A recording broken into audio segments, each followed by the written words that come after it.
Good morning and welcome. Buenos días y bienvenidos. As we begin our time together, let us prepare our hearts. Al comenzar nuestro tiempo juntos, preparemos nuestros corazones. Come, come, whoever you are. Ven, ven, quien quiera que seas. Whomever you love, quien quiera que ames. Whatever your image of the sacred, cualquiera que sea tu imagen de lo sagrado. May you find here room for your spirit, que encuentres aquí espacio para tu espíritu, and in this people, a community, y en esta gente, una comunidad. We are delighted that each and every one of you is here. Estamos encantados de que todos y cada uno de ustedes estén aquí. If you are visiting in the sanctuary, welcome. It is so wonderful to see you all. And if you are visiting online, also welcome. We're glad you're here. If you are visiting online or with us online, please click on the link in the chat box. And while you're in the chat, we invite you to introduce yourself and tell us where you are watching from. We're glad you're here. Let us now prepare our hearts for worship with today's centering music.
The fire of love, burning deep in every human heart, calls us to awaken.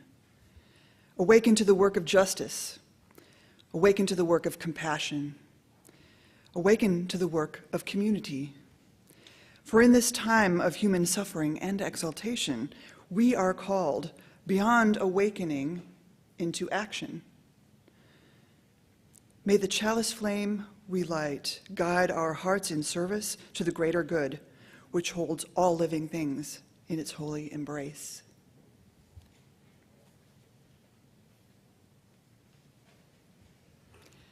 The words for our call to worship are by the Reverend J. Abernathy.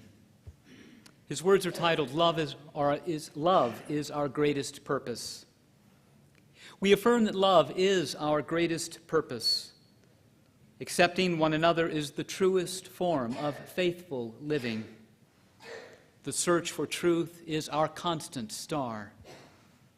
We pledge our hearts, minds, and hands to challenge injustice with courage, to find hope in times of fear, and to live out our Unitarian Universalist values every day as a beloved community. Thus do we covenant with each other and with all that is sacred in life. Our opening hymn is number 305, De Colores. We sang it last week. I was told it was kind of the rehearsal. Today we're going to go over the Spanish words again. I'm going to read a line at a time, and I'm going to invite you to repeat those words with me. So that'll divide that in two parts. De colores se visten los campos en la primavera. Repeat, please. De colores se visten los campos en la primavera. Doing great. De colores son los pajaritos que vienen de afuera.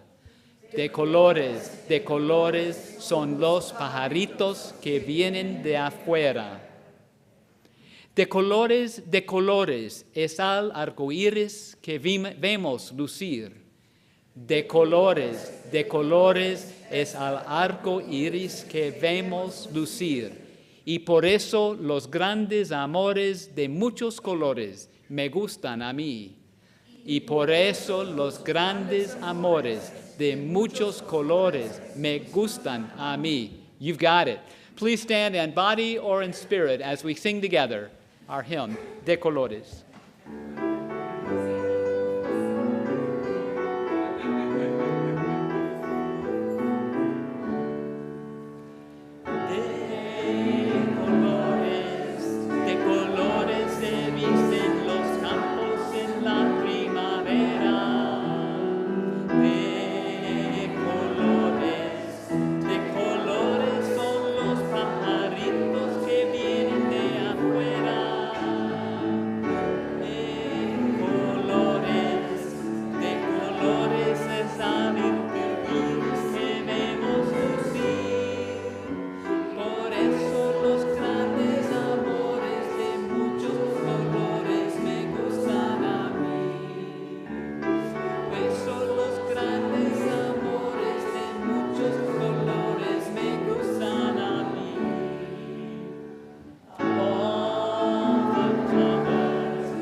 Y'all are great. That's amazing. I'm loving it. For our wisdom story this morning, Susan and I are actually going to come down there, and she's going to show the book. The pictures from the book will also be on the screen. But I am inviting our children, our youth, to be present with us as we tell our wisdom story this morning.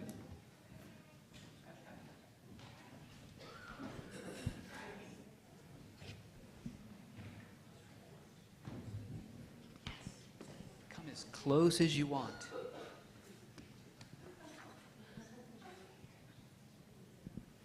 So our story this morning is about a girl who moved to a new country.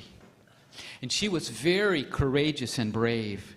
She moved from Mexico, from Juarez, Mexico, to the United States, to Los Angeles. And so welcome. So I brought my 6 friends over here because they're also from Juarez, Mexico. I thought they want to hear our story this morning. And they now live here in the United States with me. So my story is called My Diary from Here to There, Mi Diario de Aquí Hasta Allá. It's by Amada Irma Perez, and the illustrations are by Maya Cristina González. Querido Diario, dear diary. I know I should be asleep already, but I just can't sleep. If I don't write all this down, I will burst. Tonight, after my brothers Mario, Victor, Hector, Raul, and Sergio, and I all climbed into bed, I overheard Mama and Papa whispering. They were talking about leaving our little house in Juarez, Mexico, where we've lived our whole lives, and moving to Los Angeles in the United States. But why? How can I sleep knowing we might leave Mexico forever? I'll have to get to the bottom of this tomorrow. Hoy, durante el desayuno, Mamá lo explicó todo. Today at breakfast, Mama explained everything. She said Papa lost his job. There's no work here at all. We know moving will be hard, but we want the best for all of you. Try to understand. I thought the boys would be upset, but instead they got really excited about moving to the United States. The big stores in El Paso sell all kinds of toys, and they have escalators to ride, and the air smells like popcorn. Yum. Am I the only one who is scared? Scared of leaving our home, of our beautiful country, and all the people we might never see again? Hoy, mi mejor amiga Michi y yo caminamos al parque. My best friend Michi and I walked to the park today. We passed Don Nacho's corner store and the women at the tortilla shop, their hands blurring like hummingbird wings as they worked the dough over the griddle. At the park, we braided each other's hair and promised to never forget each other. We picked out a smooth, heart-shaped stone to remind us always of our friendship, of the little park, of Don Nacho and the tortilla shop. I've known Michi since we were little, and I don't think I'll ever be able to find a friend like her in California. You're lucky your family will be living together over there, Michi said. My sisters and father work in the U.S. I can't imagine, though, I said, leaving everyone in our family behind. Bueno, diario, este es el plan. Okay, diary, here's the plan. In 2 weeks, we leave for my grandmother's house in Mexicali, right across the border from Calexico, Mexico. We will stay with them while Papa goes to Los Angeles to look for work. We can only take what will fit, and the old car Papa borrowed. We're selling everything else. Mapa and Papa keep talking about all the opportunities we'll have in California. But what if we're not allowed to speak Spanish? What if I can't learn English? Will I ever see Michi again? What if we never come back? Hoy, mientras estábamos empacando, Papá me llamó a su lado y me dijo, today while we were packing, Papá pulled me aside. He said, Amada mi hija, I can see how worried you've been. Don't be scared. Everything will be all right. But how do you know? What will happen to us, I said. He smiled. Mija, I was born in Arizona in the United States. When I was 6, not a big kid like you, my papa and mama moved our family back to Mexico. It was a big change, but we got through it, and I know you can too. You are stronger than you think. I hope he's right. I still need to pack my special rock. And you, diary. We leave tomorrow. Nuestro viaje fue largo y duro. Our trip was long and hard. At night, the desert was so cold, we had to huddle together to keep warm. We drove right along the border across New Mexico and Arizona, across from them. Mexico and the U.S. are like two different countries, but they look exactly the same on both sides of the borders, with giant saguaros, cacti, pointing up at the pink-orange sky and enormous clouds. I made a wish on the first star I saw. Soon there were too many stars in the sky to count. Our little house in Juarez seems so far away.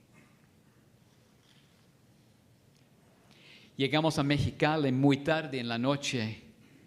We arrived in Mexicali late at night, and grandparents, Nana and Tata, and all our aunts, uncles, and cousins, there must be 50 of them, welcomed us with a feast of tamales, beans, pan dulce, and hot chocolate, and cinnamon sticks. It's so good to see them all. Everyone gathered around us and told stories late into the night. As much as I try, I can't sleep. I keep thinking about Papa leaving tomorrow. Papa se fue a Los Angeles esta mañana. Papa left for Los Angeles this morning. Nana comforted Mama, saying that Papa is a U.S. citizen, so he won't have a problem getting our green cards from the U.S. government. Papa told us that we each need a green card to live in the United States because we weren't born there. I can't believe Papa's gone. Tio Tito keeps trying to make us laugh instead of cry. Tio Raul lets me wear his special medalla. And Tio Chato even pulled a silver coin out of my ear. The boys try to copy his tricks, but coins just end up flying everywhere. They drive me nuts sometimes, but it feels good to laugh. Hoy recibimos una carta de Papá. We got a letter from Papa today. I'm pasting it into your pages, diary. My dear family, I've been picking grapes and strawberries in the fields of Delano, 140 miles north of Los Angeles, saving money and always thinking of you. It is hard, tiring work. So far, getting your green cards has been difficult, for we are not the only family trying to start a new life here. Please be patient. It won't be long before we're all together again. Hugs and kisses, Papa. I miss Papa so much. Finalmente, Papa nos ha mandado nuestras tarjetas. Finally, Papa sent us our green cards. We're going to cross the border at last. We will meet in Los Angeles. The whole family is making a big farewell dinner for us tonight. Everyone is sad to see us go. Nana gave me a new journal to write in for when I finish this one. She said, "Never forget who you are and where you are from. Keep your language and culture alive in your diary and in your heart. We leave this weekend. I'm so excited I can hardly write." Que camino tan largo. What a long ride. One woman and her children got kicked off the bus when the immigration patrol boarded to check everyone's papers. Mama held Mario and our green cards close to her heart. Papa was waiting at the station just like he promised. We all jumped into his arms and laughed, and Mama even cried a little. Papa's hugs felt so much better than when he left us in Mexicali. Hoy le escribí a Michi. Today I wrote Michi. Dear Michi, I have stories for you, Papa found a job in a factory, and we're living in a creaky old house in El Monte, east of Los Angeles. It's not at all like Juarez. Every day I hold my special rock and I think about home, Mexico, and our walks to the park. Papa says we might go back for the holidays in a year or two.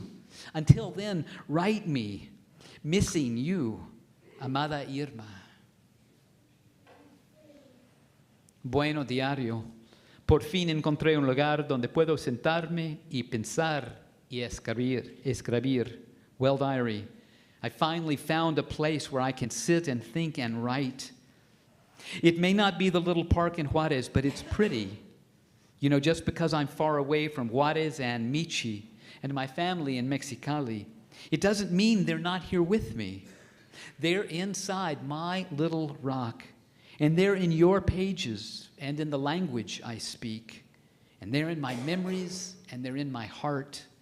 I am stronger than I think, in Mexico, in the States, anywhere. P.S. I almost filled this whole journal and can't wait to start my new one. Maybe someday I'll even write a book about our journey. And you know what? She did. This is her book. This is her book. So I want to leave you with some questions. I wonder, which part of the story do you think is most important? I wonder which part you like best. I wonder, how do we welcome someone who does not speak English? So, well, thank you for listening to my story. Now, children and youth, we invite you to your religious education classes. Or to religious exploration, excuse me. We will sing as you make your way out of the sanctuary and meet Kim in Sandberg Hall for a special program downstairs. And parents, if you are new or visiting today, feel free to escort your children to join this group and find out where you pick up your children after worship. Shall we sing?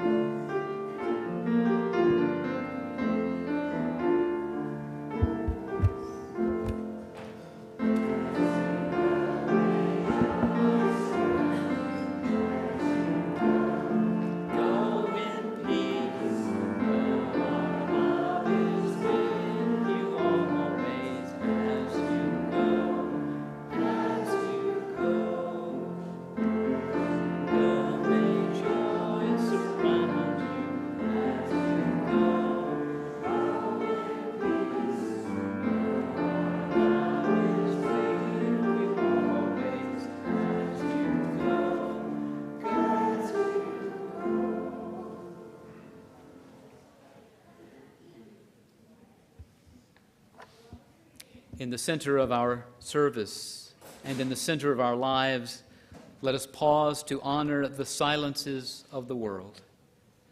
Howard Thurman wrote, "In the quietness of this place, surrounded by the all-pervading presence of the holy, my heart whispers, keep fresh before me the moments of my high resolve, that in good times and in tempests, I may not forget that to which my life is committed.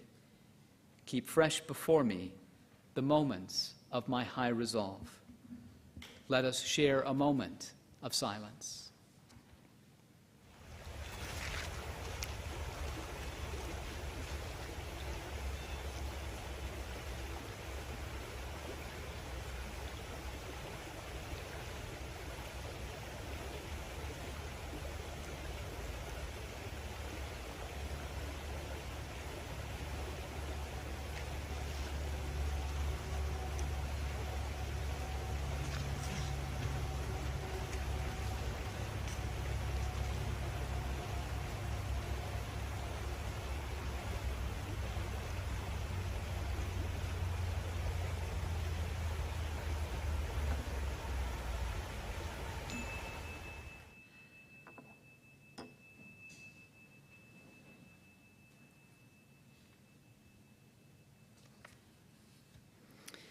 Now is the time that we acknowledge our joys or sorrows with a candle lighting ritual.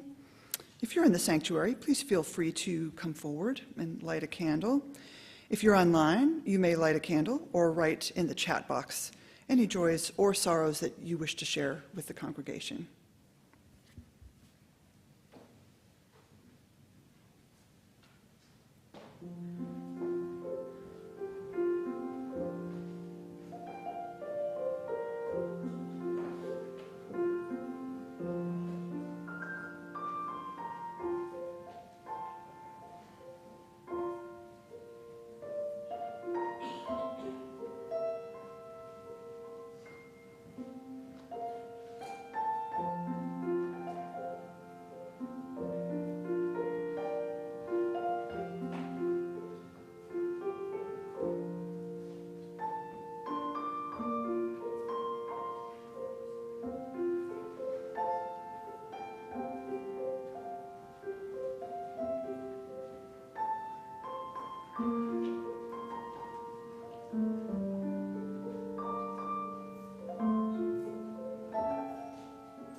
If you have shared a joy, know that we rejoice with you.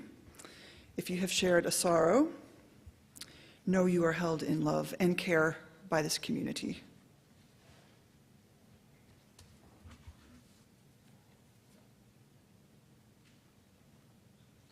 I'm listening.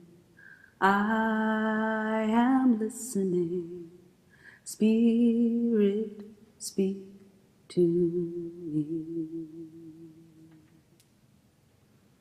I'm listening. I am listening. Spirit, speak to me. My ears are wide open. My eyes are now open to see what I may be. I'm listening. I am listening. Spirit, speak to me. I'm I am listening. In this moment of Spirit speaks through me. I can hear the voices of all my kind. I'm listening, singing. I am listening. The sweet spirit howling into the wind. My ears are wide open, and oh, the joy. My eyes are wide open, oh, the love. To see, to hear, for you and me. Oh, I'm listening. In this moment of silence, I am listening. I hear Spirit speak through me.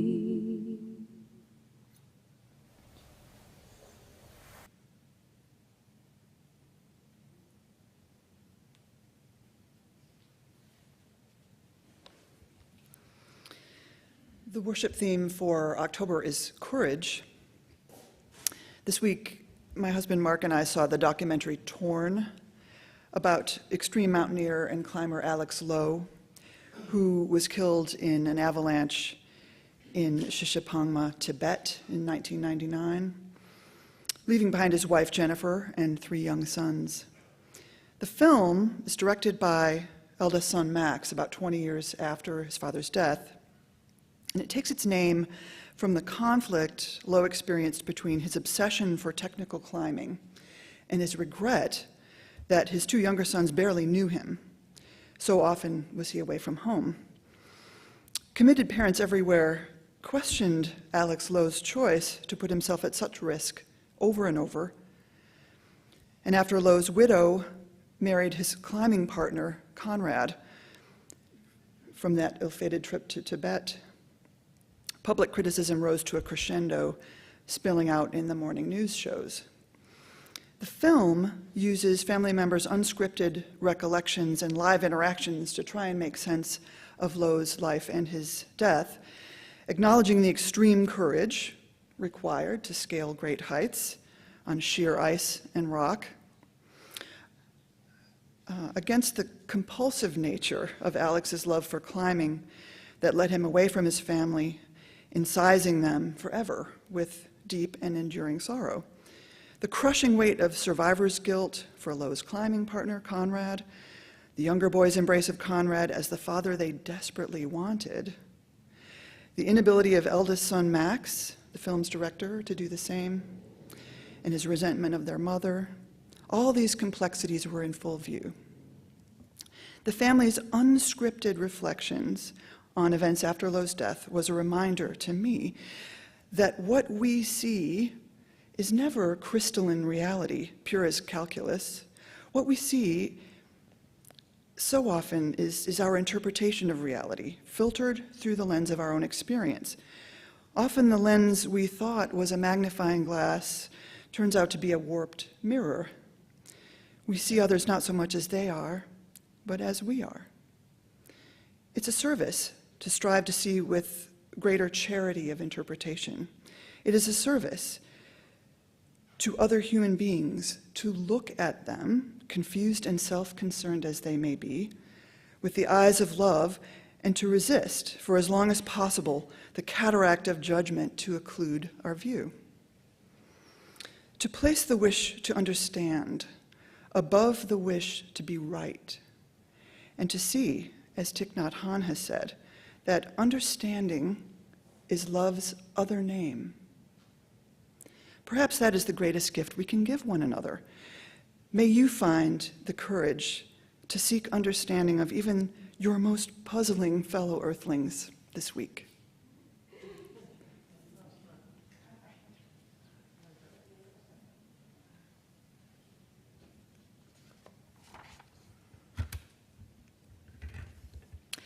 Well, again, good morning, and thank you for being here both in person and virtually. I don't know if you know, there are about 100 members of this congregation, adults, children, and youth, all at the mountain this weekend. So I really wasn't sure anyone was going to be here. So I'm really glad you're here. Thank you. For those who don't know me, I'm Jeff Jones. I am a member of this congregation, and I'm a Unitarian Universalist community minister. After serving congregations for 20 years, I felt the urge to create my own ministry, and I've done so here in Asheville in nonviolent communication, as a transit advocate, as a vegan, and this past year in El Paso, Texas, welcoming and offering hospitality to refugees and asylum seekers. Like many Unitarian Universalist ministers, my ministry is a second career. My first career was as a software engineer, but I was enamored, and I am still so enamored with Unitarian Universalism that I made a career change in the 1990s. One friend, however, insisted that I would continue to work with software. It would just be of the human variety.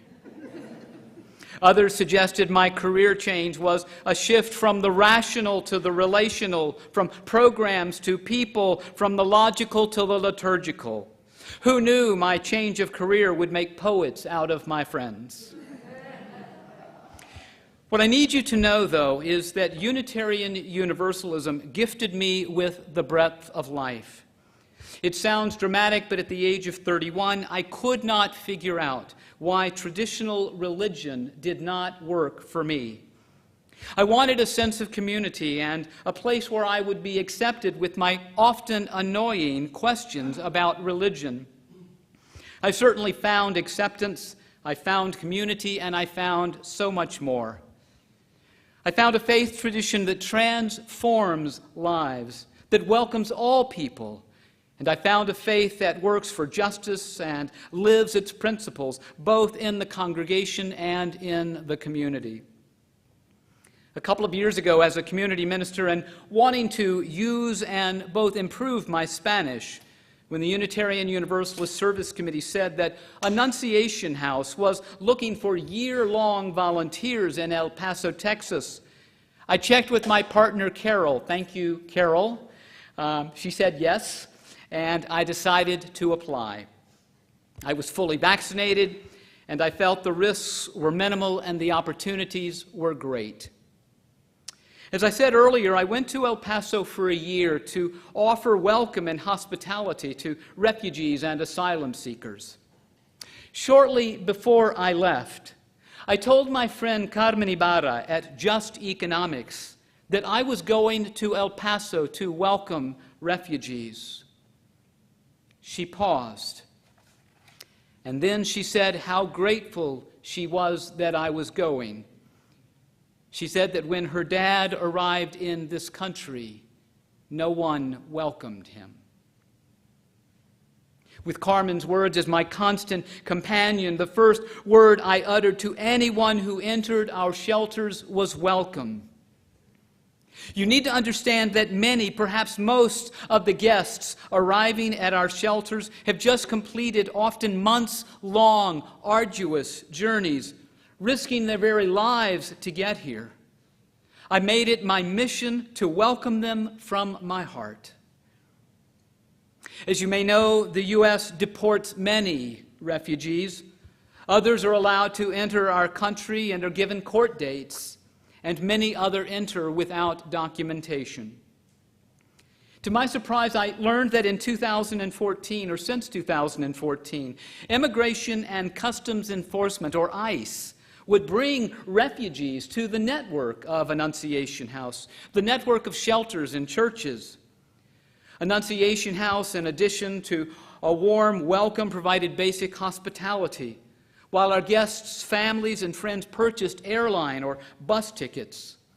Annunciation House would then arrange for transportation to the bus station or airport. And there was another group of volunteers who would help our guests get through the El Paso airport. My experience at the border was clearly profound. The first shelter I served at was Casa del Refugiado. It was the size of 3 football fields, and it could house 1,000 to 1,500 guests. We often received 100 to 200 guests per day, from dozens of different countries, predominantly Spanish-speaking.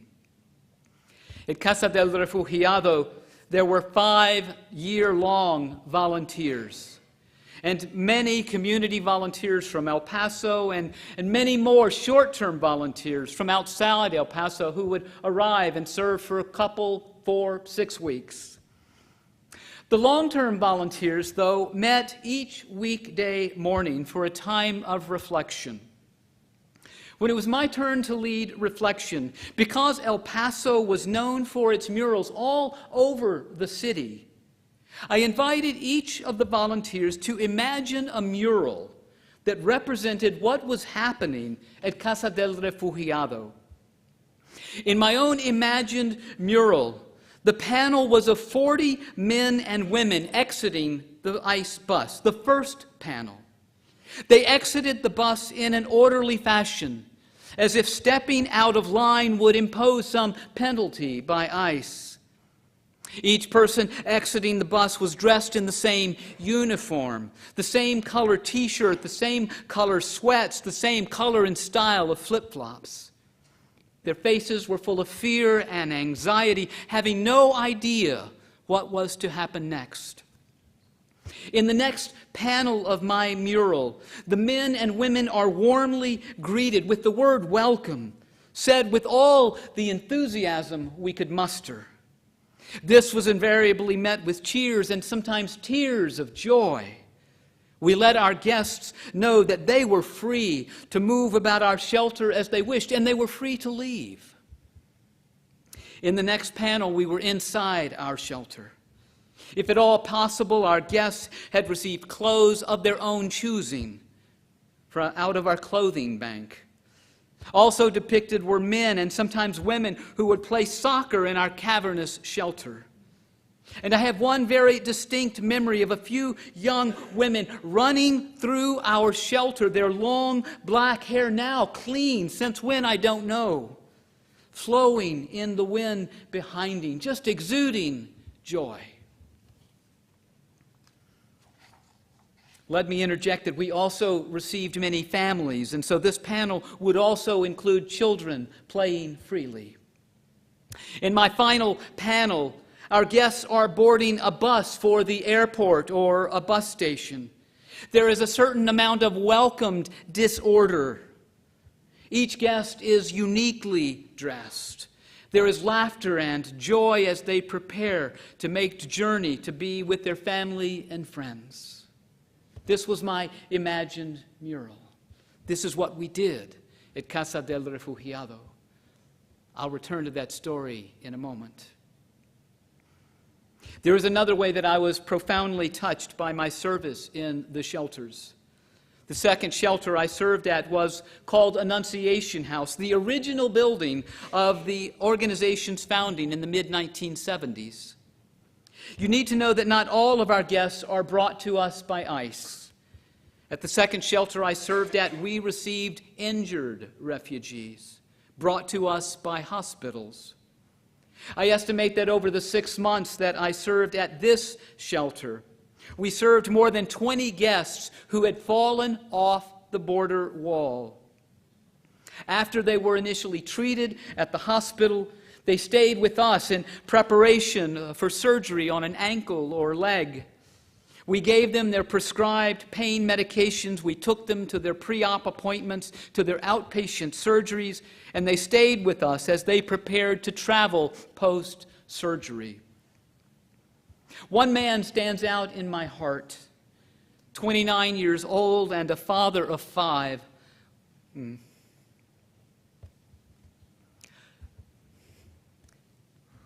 Juan was an indigenous farmer from Guatemala who could no longer support his family off the land. He, though, had not fallen off the wall, but had been hit by a car and then an 18-wheeler while trying to flee Border Patrol, trying to get away from Border Patrol. His friends who were with him called his family and told them he was dead. He was not. He was taken to the hospital, had 3 surgeries, including a leg amputated above the knee and brought to us. I was present in late December 2021, when he came to us by ambulance from the hospital on a stretcher.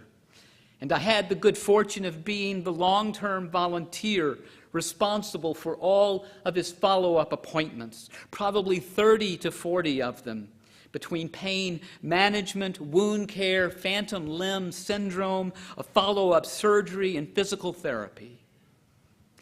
At my going-away party 7 months later, Juan had just received his prosthesis, paid for by Annunciation House. Juan will forever be imprinted on my heart.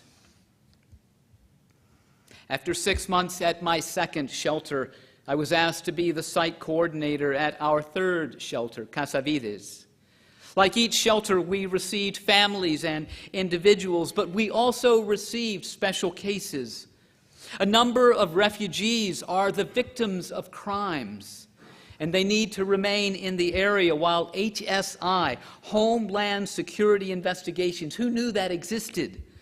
HSI did further investigation.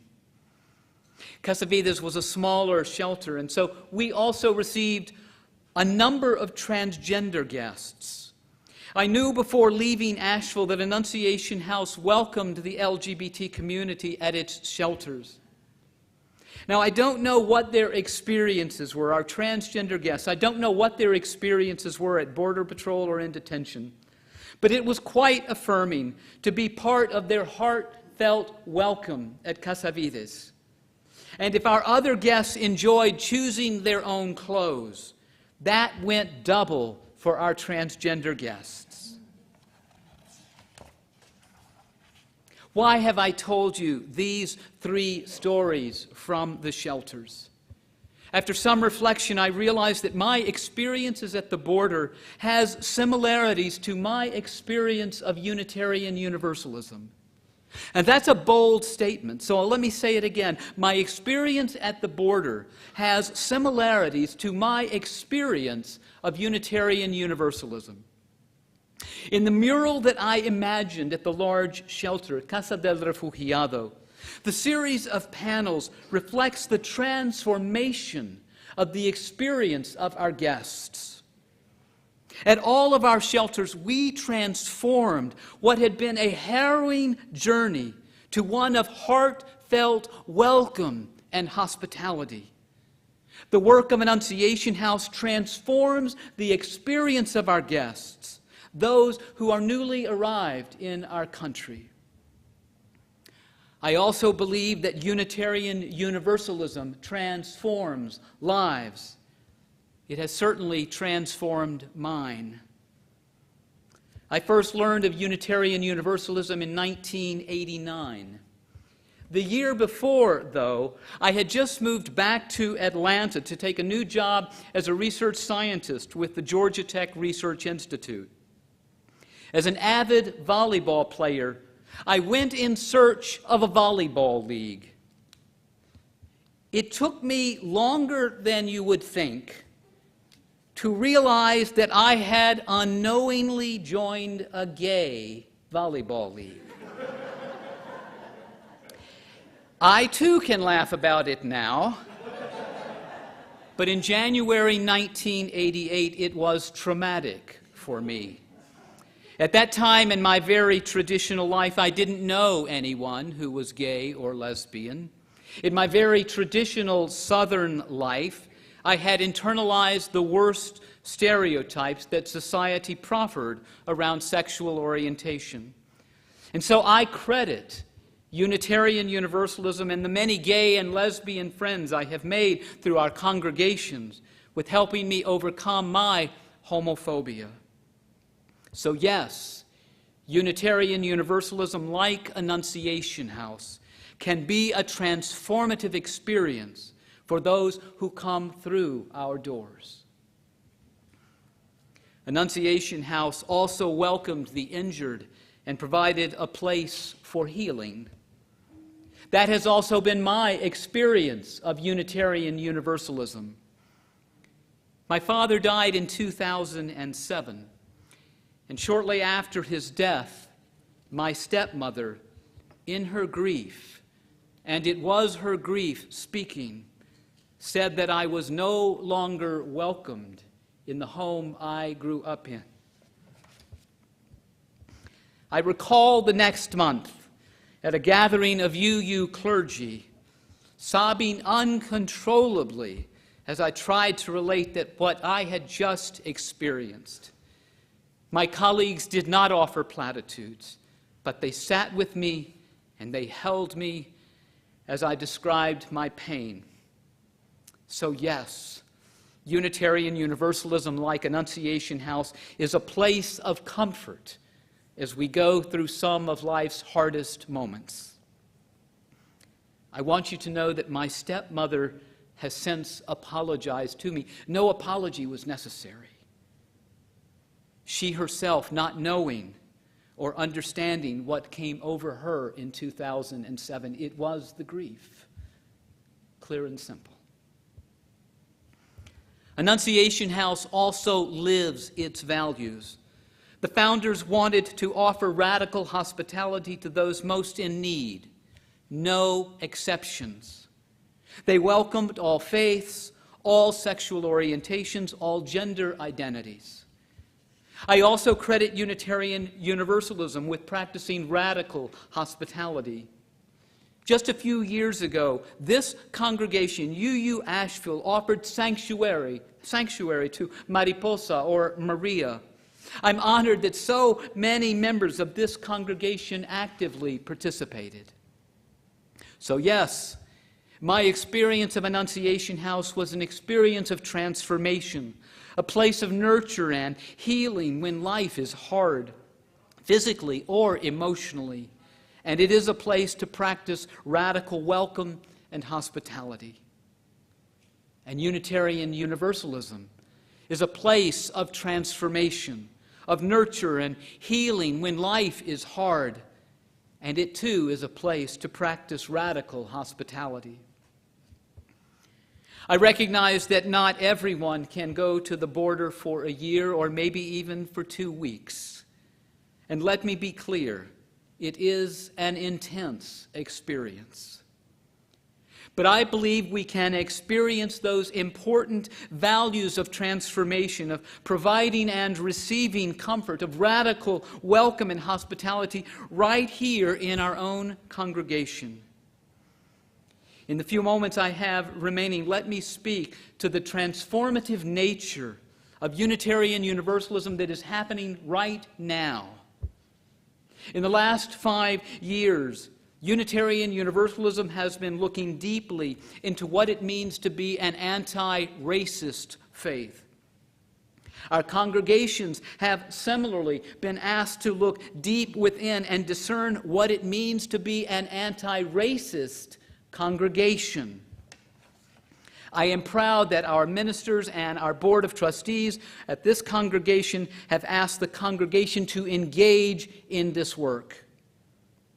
And if you have not already, you will soon learn about the proposed 8th principle for Unitarian Universalism, in which we affirm to accountably dismantle racism and other oppression in ourselves and in our institutions.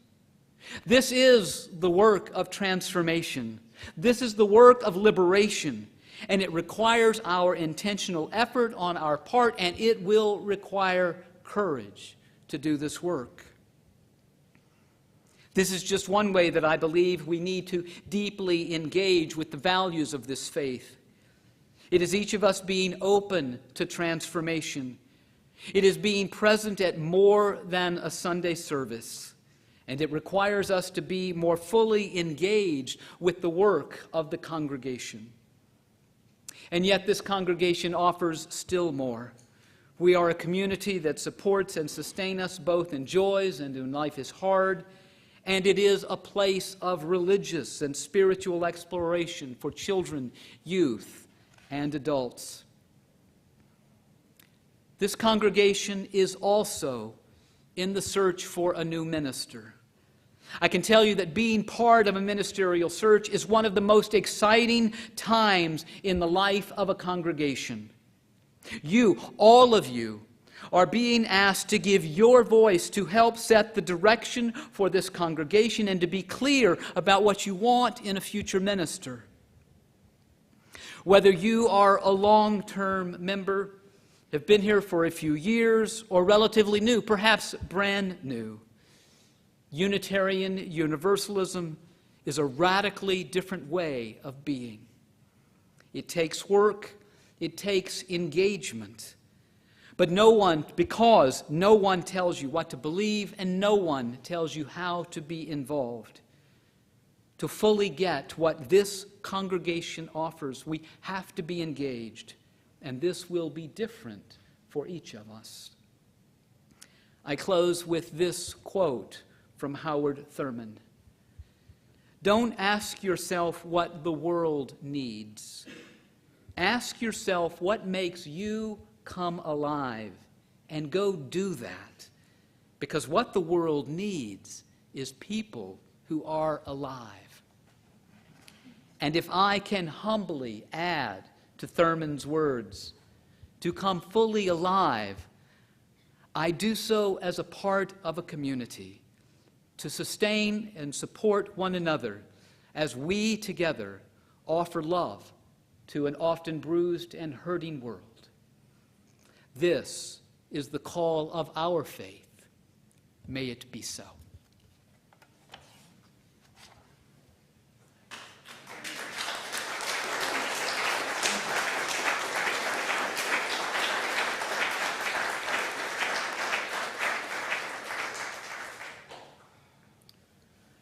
We're going to sing hymn 1014, and the words will be on the screen, but if you choose to use the teal hymnal, we will sing the words answering the call of love. In the teal hymnal, it's listed as standing on the side of love. The composers changed the words. Before we sing it, just to review, we're going to listen to the song, just one verse through, and then after we've done that, then I will lead us from the piano.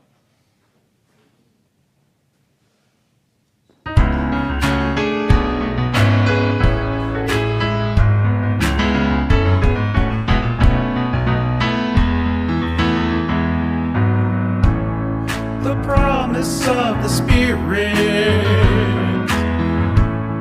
faith, hope, and love abound, and so every soul is blessed and made whole. The truth in our hearts is our God. We are answering the call of love. Hands joined together as hearts beat as one. Emboldened by faith, we dare to proclaim we are answering the call of love. And we'll go a little slower than that. Please stand in body or in spirit.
seated.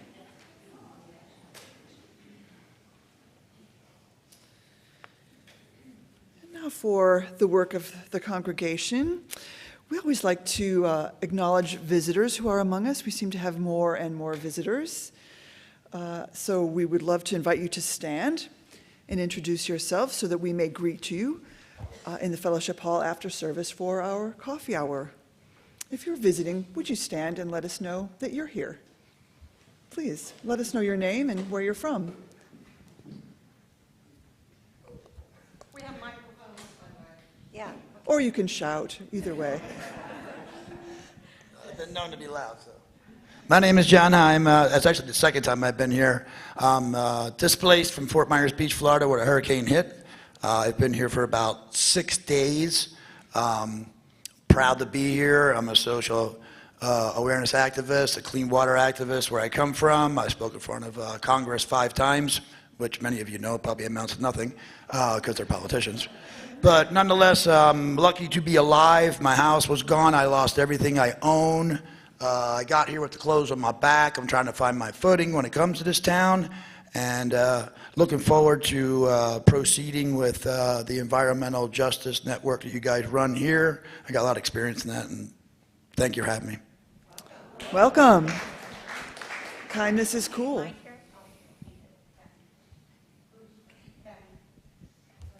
I'm Terry Corrales, and I'm visiting here. I attend the UU Church in DeKalb, Illinois, which is about 70 miles west of Chicago.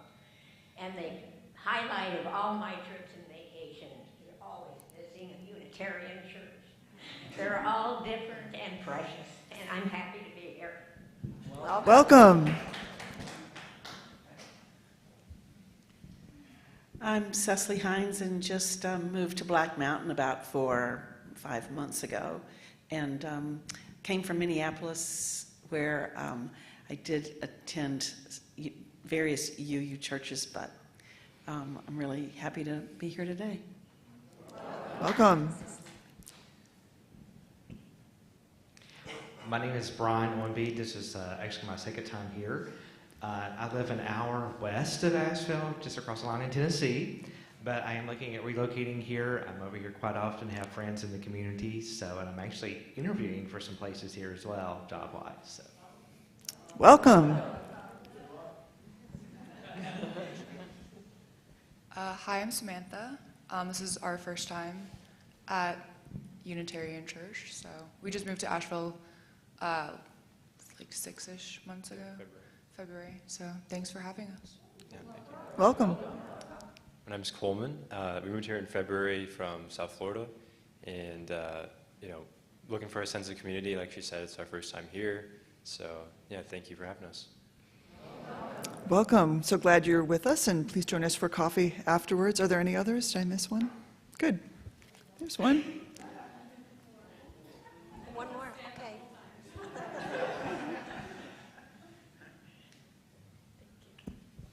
Hi, I'm Summer, and this is my boyfriend Elio. We also just moved here. This is our second time. We came a few weekends ago, but we're happy to be here. I've been to a UU church once before this one, and it's just a lovely place to be at and spend your Sunday morning. So thanks for having us. Welcome. It's time to meet the moment. It's our one-time Second Ask campaign. Our goal is to close the gap on our current year's budget deficit and to show ourselves and our prospective ministers how much this church means to us, and to show our invaluable staff how much we value them, and to uphold the moral budget we passed in June, to live into our UU values. We are a thriving two-minister church that feeds and nurtures its members while acting outwardly in the communities we serve. Our budget provides equitable pay for employees and sustains our unique faith development programs for all ages. We can do this. Please vote again for the budget we ratified through another gift of your treasure. And now, Charlie, we'd like to hear a little update on that search for the new minister. Charlie Marks.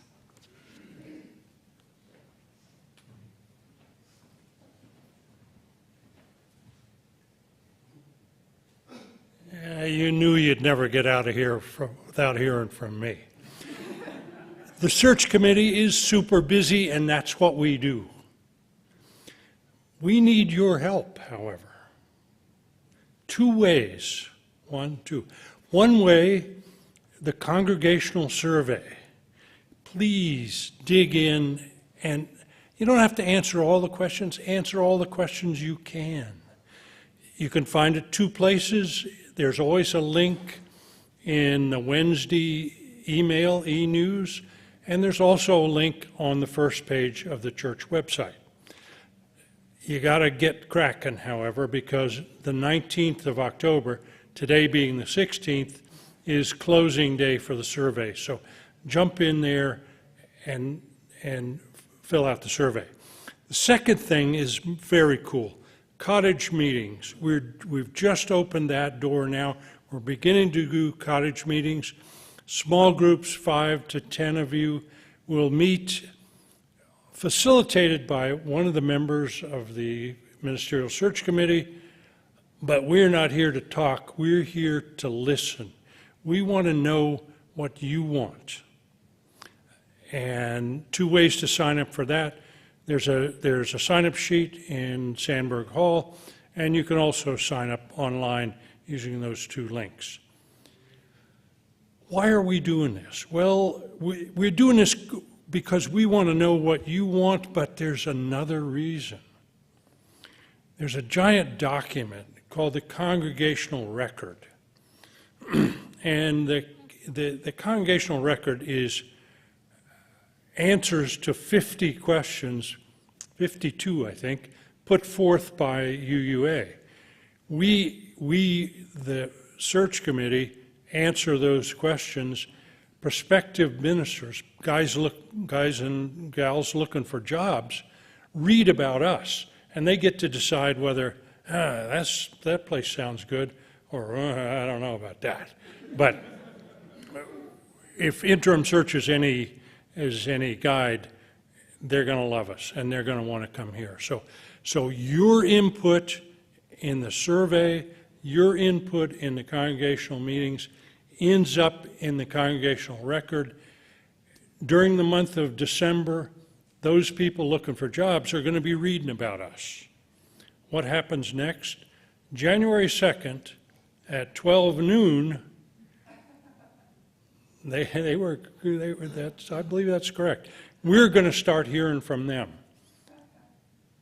So dig in. Thanks, folks. It's not my turn, but could I say something? There's a book out called The Search. I don't know. It's on the bestsellers list, and it's how Unitarians go about searching for a minister, and they advertise, you need to read this book. You are going to learn to love these people.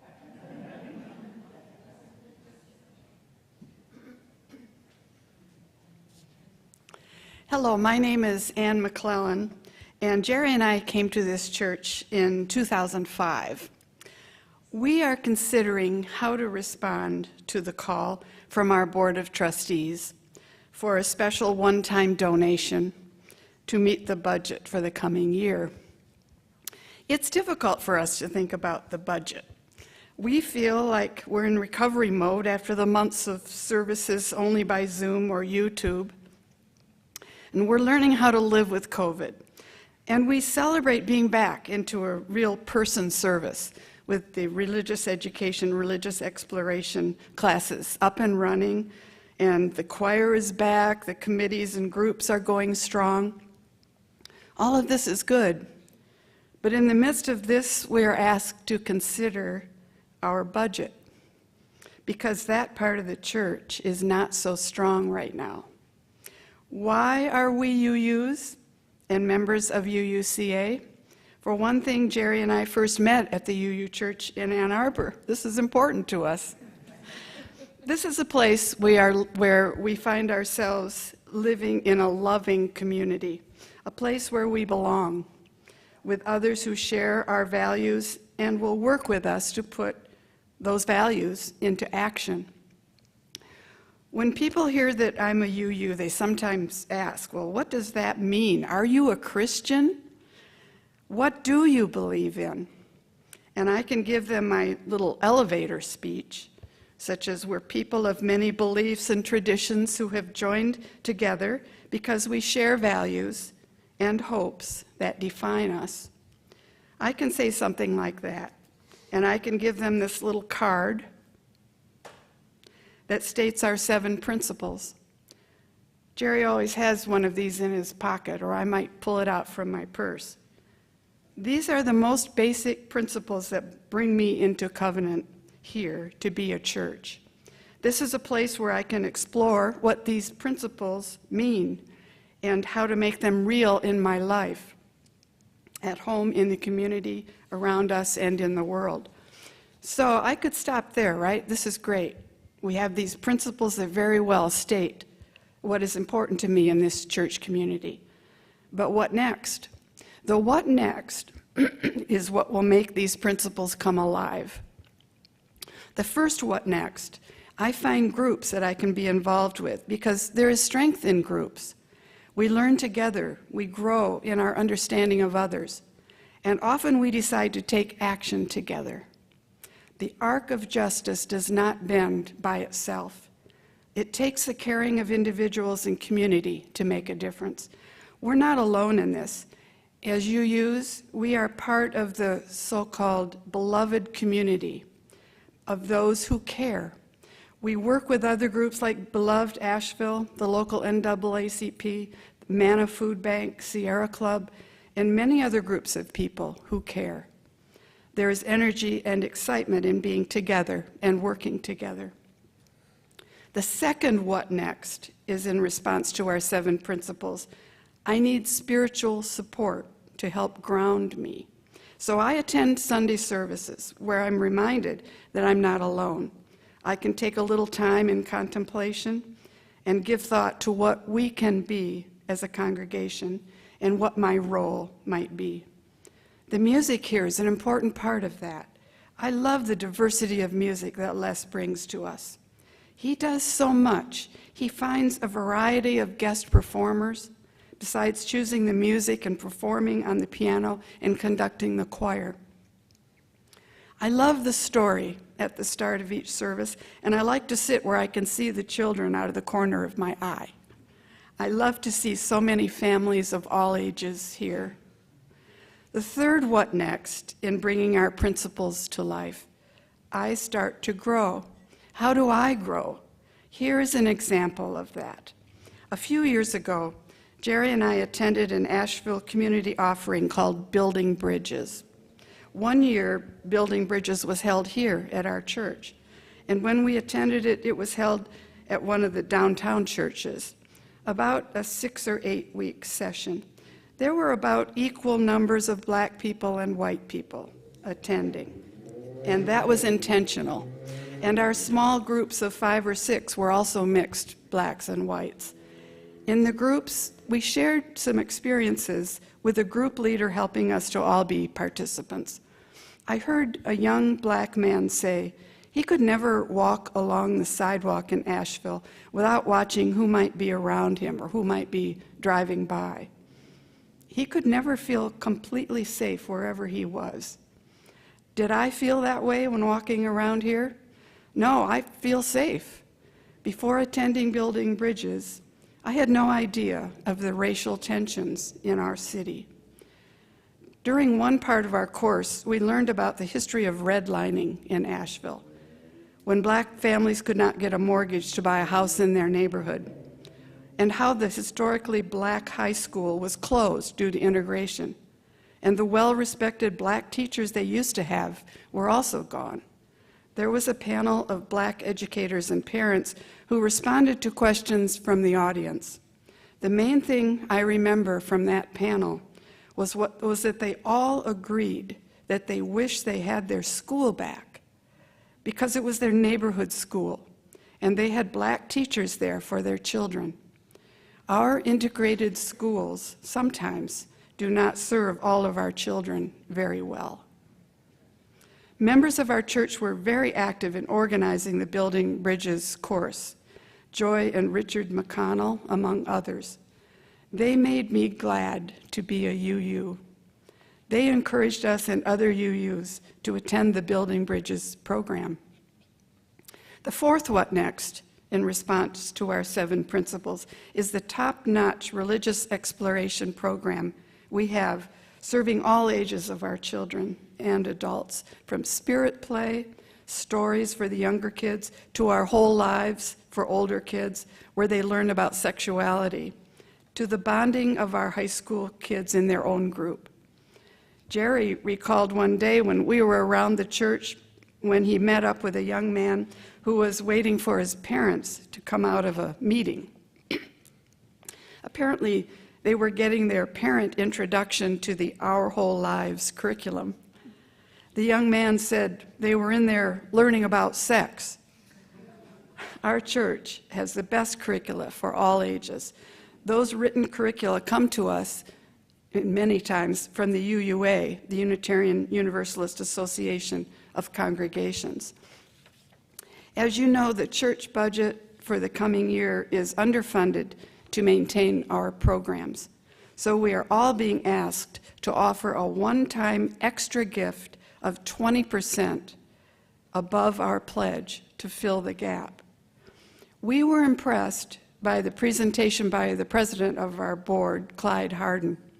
He stated that he and Iris are committing 25% extra above their pledge, and Jerry and I have done the same.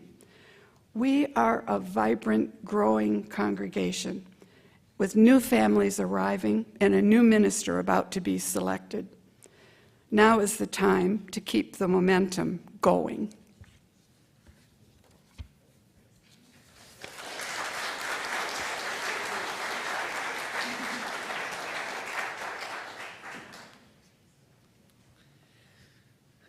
Well, thank you, Anne, Mom. Thank you, Charlie.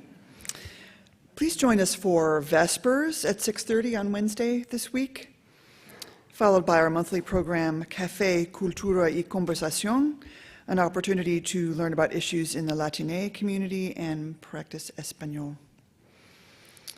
Our community plate recipient this month is beloved Asheville, which created the first street medic team in the nation to serve the homeless and help improve health and prevent premature death for some of the most vulnerable people in our community. Today's offering will now be collected and gratefully received. For the gifts of your time, presence, talents, and treasure, we are grateful.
As we end our time together, we will extinguish this flame, but not the light of truth, the warmth of community, or the fire of commitment.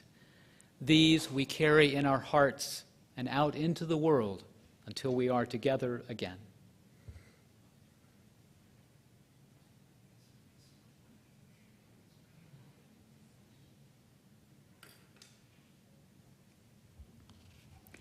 Please rise in body or in spirit as we sing our closing song, followed by the postlude, followed by a time of fellowship in Sandburg Hall.